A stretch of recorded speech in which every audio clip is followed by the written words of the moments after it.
আজ ভাবলাম পনিরের কোনো রেসিপি বানাবো। অনেক দিন ধরে চিকেন খেয়ে খেয়ে আর ভালো লাগছে না, তাই আজ ভাবলাম কোনো ভেজ রেসিপি ট্রাই করব। তাই আজ শাহি পনির আর বাটার নান বানাবো ভাবলাম। আর যেমন ভাবনা তেমন কাজ শুরু করে দিলাম। প্রথমে আমি পনিরটাকে কিউব সাইজ করে কেটে নিচ্ছি। আর আর যেসব ইনগ্রিডিয়েন্টসগুলো লাগছে, ক্যাপসিকামটা অপশনাল, কেউ দিতেও পারে নাও দিতে পারে, বাট আমরা তো বাঙালি, শুধু পনির দিয়ে তো আর খাওয়া যাবে না, তাই জন্য কিছু তো একটা চাই, তাই ক্যাপসিকামটা আমি অ্যাড করেছি। এর সাথে সাথে পেঁয়াজ, টমেটো, ধনেপাতা, লঙ্কা, আদা কুচি, রসুন কুচি সবই লাগছে। এগুলো আমি কেটে নিলাম। এরপরে আমি তেল গরম করে কড়াইতে তেল গরম করে তার মধ্যে তেজপাতা, শুকনো লঙ্কা, গোটা জিরে, এলাচ, দারচিনি, লবঙ্গ দিয়ে তারপরে পেঁয়াজ, টমেটো, আদা, রসুন, লঙ্কা, ধনেপাতা সব কিছু দিয়ে লো ফ্লেমে 2 থেকে 3 মিনিট একটু ভেজে নেব। হালকা ফ্রাই করতে হবে, মানে স্যালো ফ্রাই করতে হবে, খুব বেশি ডিপ ফ্রাই করার প্রয়োজন নেই, যেহেতু এটা একটা পিউরি। নর্মালি একটা পেঁয়াজকে 4 পিস করে নিলেই হবে, তাই জন্য আমি খুব বড় বড় করেই কেটেছি।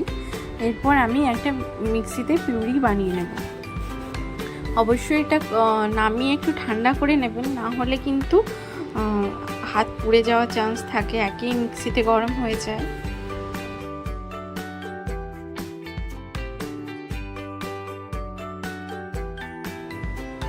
এরপর আমি একটা বাটিতে 2 কাপ মতো টক দই নিয়ে এর সাথে কিছু মশলা অ্যাড করে দিচ্ছি।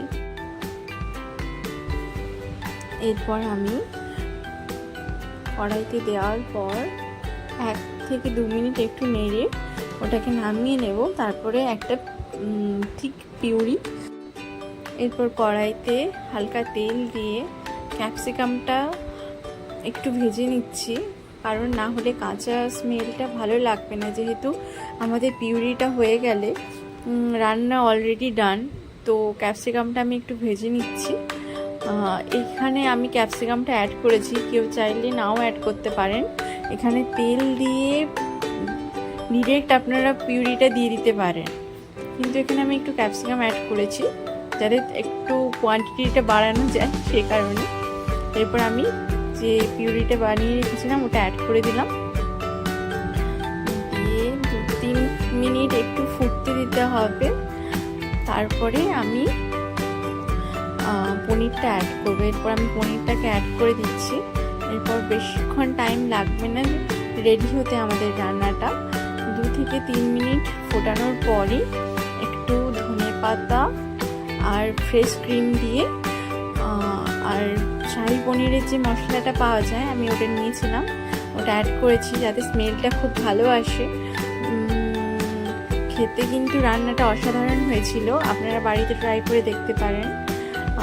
রেস্টুরেন্টে যে আমরা যেমনভাবে খাই বাড়িতে ঠিক তেমনই বানানো যায়, অ্যান্ড বাড়িরটা আরও ভালো হয় বলা যায়। আপনারা আপনাদের প্রয়োজন মতো তেল, ঘি, বাটার সব কিছু কম অ্যাডজাস্ট করতে পারেন, তো ট্রাই করবেন একবার বাড়িতে। এরপর আমি বানিয়ে নিচ্ছি, মানে বাটার নান। আমি এটা অলরেডি 2 ঘন্টা আগেই মেখে রেডি করে রেখেছিলাম।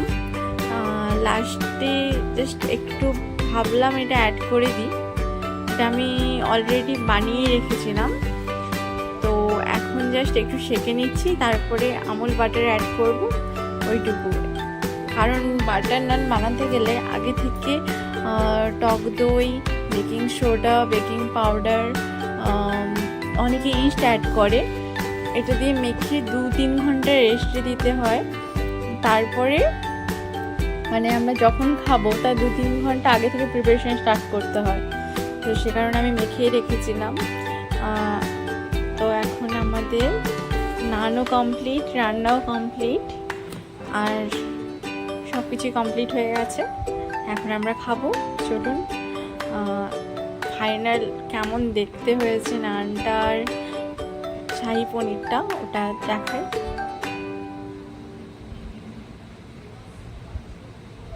এখানে আপনারা আমুল বাটারটা অ্যাড করতেও পারেন, নাও অ্যাড করতে পারেন। আমার বাটারটা খুব একটা পছন্দ নয়, তাই আমি অল্প পরিমাণে অ্যাড করেছি। যেহেতু বাটার নান বানাচ্ছি, তো বাটার না হলে কি ভালো লাগে, তাই জন্য নামে মাত্র বাটার অ্যাড করেছি। না হলে কিন্তু আমি বাটারটা অ্যাভয়েডই করি। বাটার বাদ দিয়েও এমনি যারা ডায়েট করেন তারা এমনিই বানাতে পারেন, কিন্তু খাবো যখন একদিন ভালো করেই খাওয়া ভালো না, তো তাই জন্য বাটারটা অ্যাডই করে দিলাম। আমাদের কমপ্লিট শাহি পনির আর বাটার নান এখন আমরা খাবো। আপনারাও বাড়িতে ট্রাই করতে পারেন, খুব ভালো হয়।